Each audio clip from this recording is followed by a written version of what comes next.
चरण से करवा लेके आए रहा। बाबा जी क्या बोल रहे हैं? वो शाम आके देखला है आओ जात हम तो जात नहीं है कहता चाहे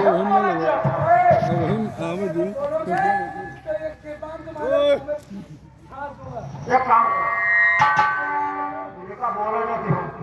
ठीक है हम जाते हैं देखिए अपना लोग हो बदल हम जाए देखिए महल में बहनी हमने और जीजा हमने सोवत है कि जागत है अगर जागत हो है तो हमारा नाते जाए है हाल चाल हो रहे अपना लोग है से निकल हो भैया लेंगे और जो स्रोत है तो हम बताइए कभी काम काम कर दो ये बात देख चाहिए देख कर आइए फौरन ओए लगाओ कि पालिश के मुंह में लगाओ जीजा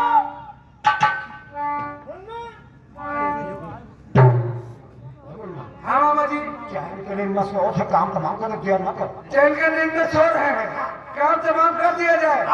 ठीक है साइड में होइए मामा जी अरे राजा दशरथ तुम किस नींद में सो रहे हो तुम्हारा कान तुम्हारे सर पे खड़ा है नंबर 1 और 2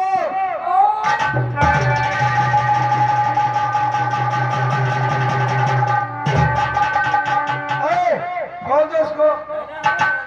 तुम्हारी ऐसी तैसी तो सारे पागल है जी ये लाश को उठाओ और लेकर चलो हमारे मारोवर में इसकी लाश को हम लोग पत्थर के कोल्हू में पेरवाएंगे वहाँ लाही सरसों नहीं होता। सारे बकवास किया तो मार डालूंगा अभी उठाओ और तनख्वाह तनख्वाह तुम्हें हमारे पिताजी देंगे कहा पिताजी दे हम हाँ महीना आवे से 2 दिन पहले ले लेते हैं। आए एक महीना जिस दिन तुम्हारा पूरा होता था उसके 2 दिन पहले तुम पैसा ले लेते थे तुरंत ले हम तुम्हें 3 दिन पहले दे देंगे पैसा